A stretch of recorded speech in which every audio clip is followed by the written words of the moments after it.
Parabellum.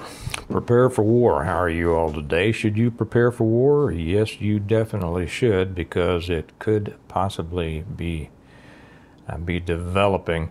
Welcome to Integrative Preparedness, by the way. I hope you all are doing well. Before we get into that, I want to read you something kind of funny. Kind of a commercial, but it's kind of funny. You know, I've mentioned how people sometimes, not often, but sometimes complain about how I talk about my books. I tell people about my books, encourage people to read them, as if a writer shouldn't do that. But I want to read you one that I really enjoyed, and it did not turn out negative at all, and it's something good. I think everybody will get a kick out of, and it kind of gives some information I'd like you to have. So it's from Colombo. It's on yesterday's video, and what did I call that? What was that? Oh yeah, should you pray, prep, or both? He says, I finally broke down and bought your book, The Reversion. I was a little tired of hearing you talk about them every video. I must say, keep talking. Folks, the first book makes you think about things that have probably not even crossed your mind, even if you feel prepared. Ordering the second one today. Appreciate you, and thank you, Steve. Well, thank you, Colombo. I thank you very much. And I appreciate you and all of my readers and all of my viewers here. And Colombo's exactly right. I'll just throw this in really quickly. The revival's over there behind me, I think, because I've been reading the sixth. I've been reading chapter 5 of the revival in the Audible over on the Patreon channel on the Stonemont. So he's talking about my first book, The Reversion, and it's one of the Stonemont series. And I tell people this is the complete guide to, preparing for, surviving, and rebuilding a complete collapse. It is the complete guide. And if you're serious about preparedness and you haven't read them, I'd suggest that be the next thing you do. I've had people since the first one came out in 2017, and people all over the world have been learning from the Stonemont series ever since. I have had so many people say, I have taught preparedness and survival for years, and still I learn so much out of these books, and I appreciate that. I put a lot of thought into it. I've been at this game for a long, long time. And so the books were actually a way for me to introduce principles and lessons that I teach in a novel form, so you're not just reading lists in a textbook kind of thing. And it's a great story. So anyway, I thought I'd say that you can get the books either through Amazon, but the better way to do it is, and I'll put the link down below, through our website, stonemont.us. That way you order them directly from me, and I get to sign them for you. And there's a place on there on the order form that says, would you like Steve to sign something in your book? And yes. Now you get them faster from Amazon, because I run out of books, I get snowed under, I get them out as soon as I can, but they'll get to you, and they'll get to you with me signing them. And I love to do that because I love the relationship with my readers. So that's it. And if you wanted to know how to get over to the Patreon to hear the Audible, or to get a whole bunch of other stuff, I just put one up there just a few minutes ago about living the life you want to live. And that's so important. Too many people get blown around by the winds of life, and through fears and anxieties and things like that. And there are a lot of things out there. I'm going to be talking about preparing for war, right? There are a lot of things out there to be concerned about, but not things to be frightened of or anxious about. And you need to, as long as you're approaching these things properly, you're not going to be. Preparing should be a positive experience, not a negative experience. So that's over on the Patreon channel, and the link on how to get over there is down below too.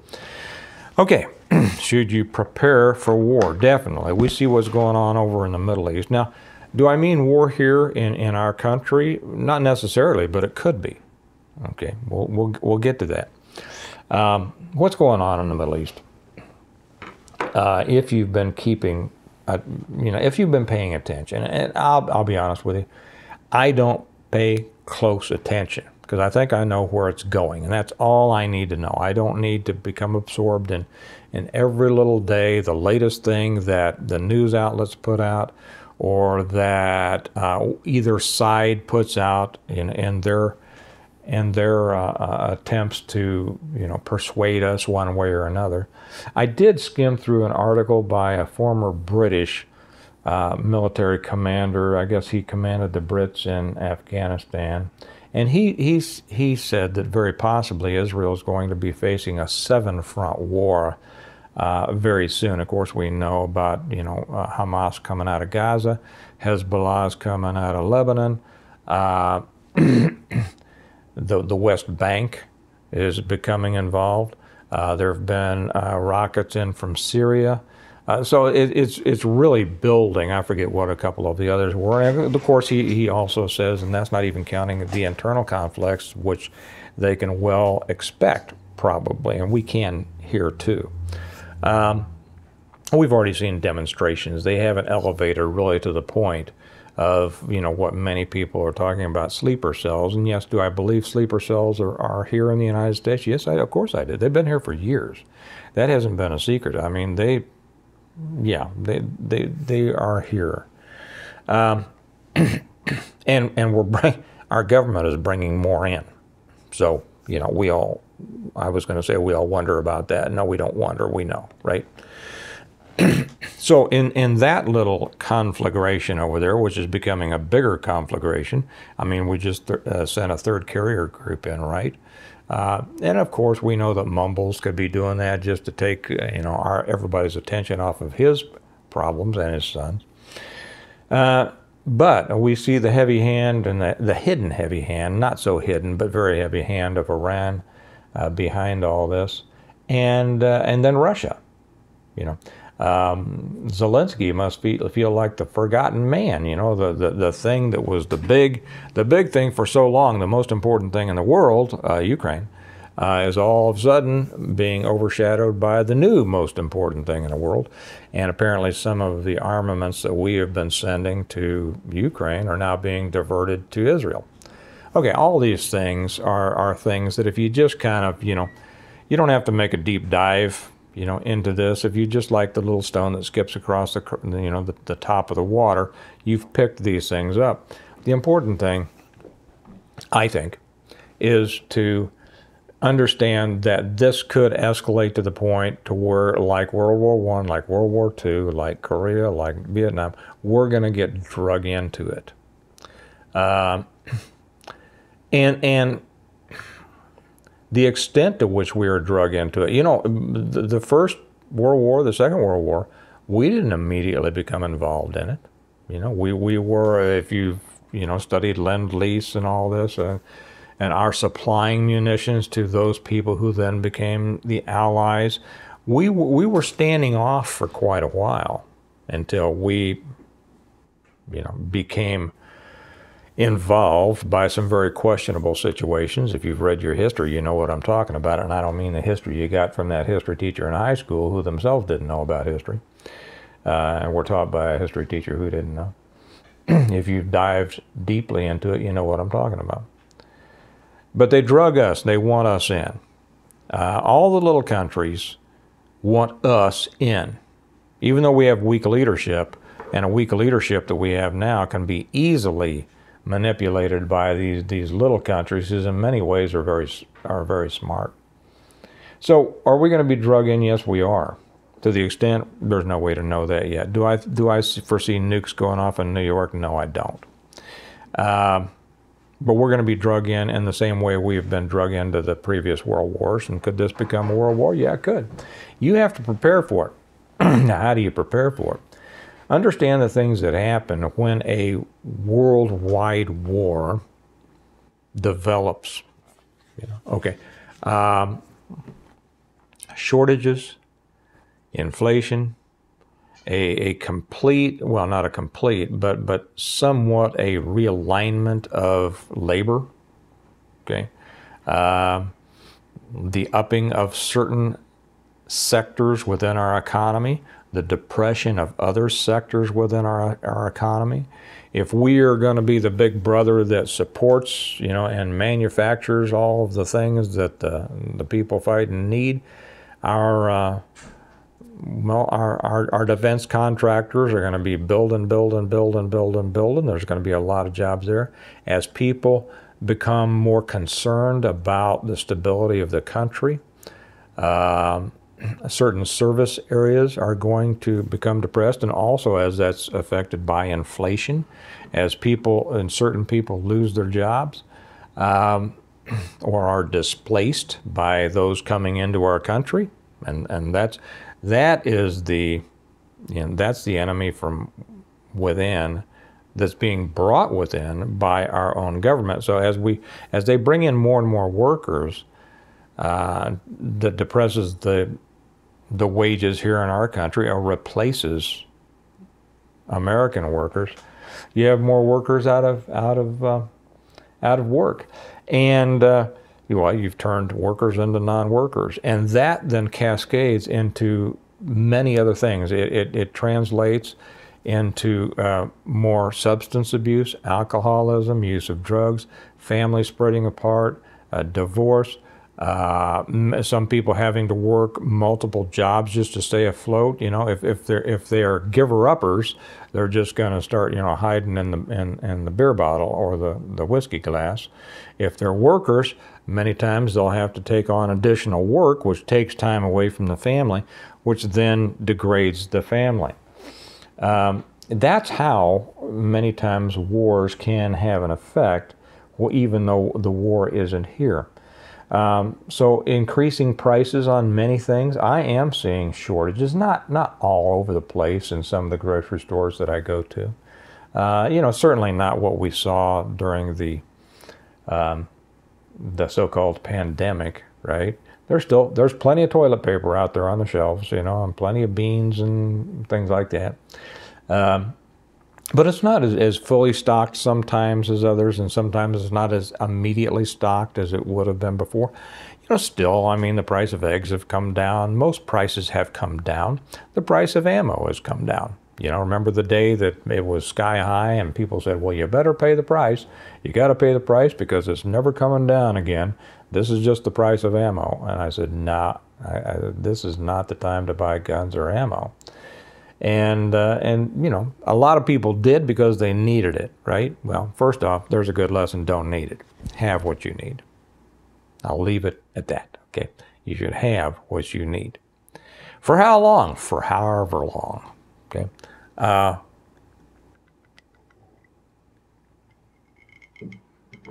And so, the price of guns and ammo is back down. The price of gasoline is back down. The lesson here, I paid $3.11 a gallon the other day for it, which is way down. Now, you say, well, why is that? It's kind of funny. If you want to go deep, you can go deep. Don't worry, I'm not going to go deep here. I'm just going to say that if you look at our strategic oil reserves being so low, and you look at the cutback in production, and you look at the pipelines and the different ones and the effects those have had, that you would think on gas, it's kind of gone in the opposite direction. And which the lesson there is that there are greater forces at work in the global economy than most people realize or understand. Okay, so that's why I don't talk a lot about, when I come on here about, hey, this is happening here and this is happening here and worry about this and worry about that. Here's the thing. Could things get worse? Yes, they could, and I think they're going to. And the only question, well, let me don't say the only question. The paramount question is, how's it going to affect you and what should you do about it? Okay, the greatest way it could affect you is economically. Okay, so you have to prepare yourself economically. Okay, which means you have to have all your food stores. Have your food stores. Somebody made a comment. Let me interject this too. When we talk about, and when I use biblical references to talk about the importance of preparedness, I will often, of course, use the example of Joseph in Egypt. But many people, and I've done a fairly lengthy video on this, many people don't understand the lesson of Joseph. And so I'll say this very quickly. Joseph didn't prepare so that the people, for the good of the people, he prepared for Pharaoh, for the government. And as all the grain was brought in, and then the famine hit, then the first year the people, they didn't have anything to eat. And so Joseph said, well, bring me all your money. Okay. And they did, and he gave them enough grain to live for a year. And then the next year they were out of grain. He says, well, and they said, we don't have any money left. We gave you all of our money. He said, well, in that case, bring me all your livestock. And so they did, and he gave them enough grain to live another year. And then the next year comes along, and he says, we don't have any money. You took all of our money. You have all of our animals. We don't have anything else to give you but ourselves as slaves. Please don't let us starve. And he says, okay, all right. You now belong to the state, and here's enough to eat. And now we're going to let you produce, but you're always going to give a percentage of that back to the state. And remember, the state owns you. That's the lesson of Joseph. Now, if you've never heard that before, read your Bible. Too many people just read parts of the Bible. So that's going to be the main, your very first danger is economically. So that's why you want your food stores. Okay, that's why you want, and I've said this before, prepping should improve your life now. You know, when we need a can of corn, can of green beans, whatever like that, we go to our stores and we're eating a 29-cent can of green beans or corn. We're not paying $1.35 like it is in the store now. So see, it's one of the best investments you'll ever make. Preparedness and prepping is one of the best investments you will ever make.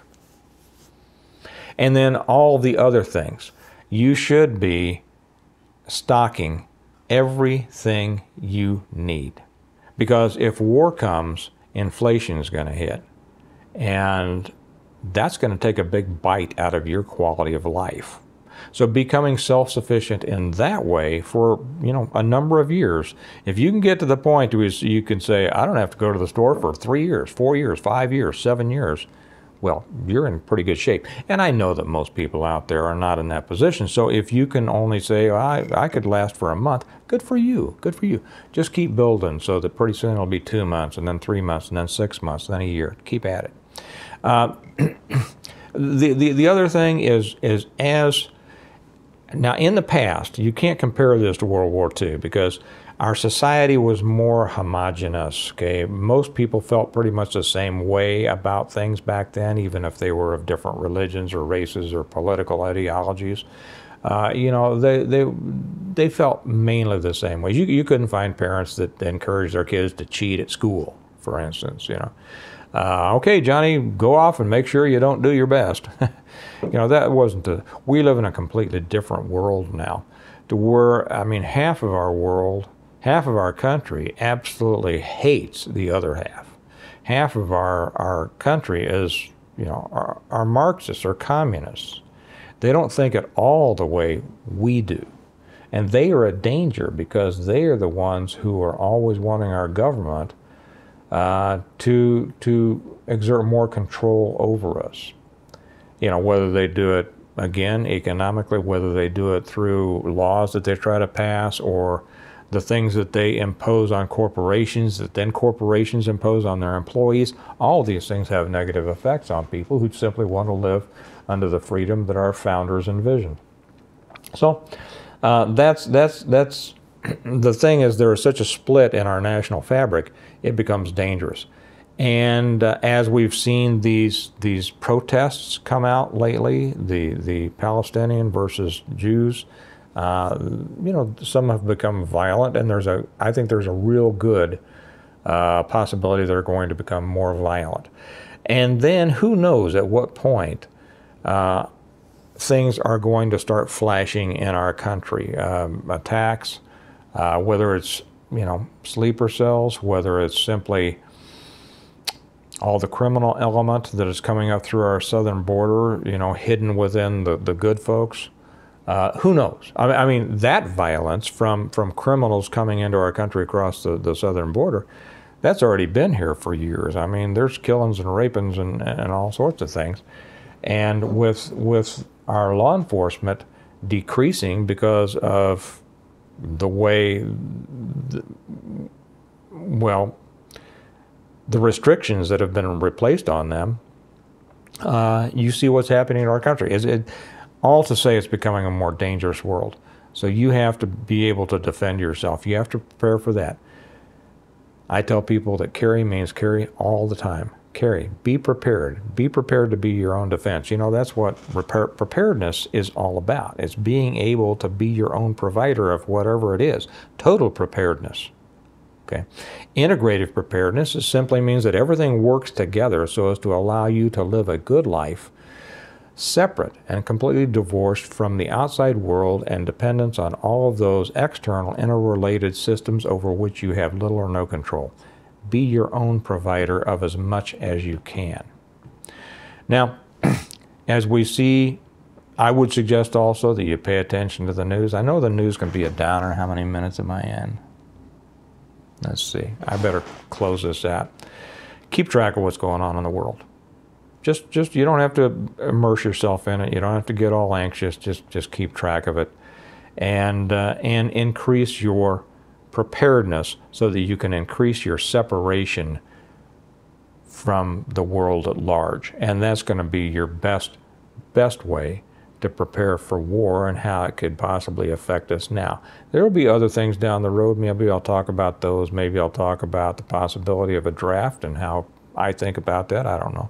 I might do that over on Patreon, not here. But we will see. So anyway, do everything you can. Up your preps. Pay attention. Realize that you have to be your own provider. And remember, we prepare well today in order to live well tomorrow. And I'll say it again, just like Columbo said, I got tired of you talking about my books, your books, and oh, okay, I got to call him right back. So I finally bought one and keep talking because they're fantastic. Thank you, Columbo, and I hope you all do too, because you'll love them and you'll get a lot out of them. You all have a great day, and I will talk to you later. Bye-bye.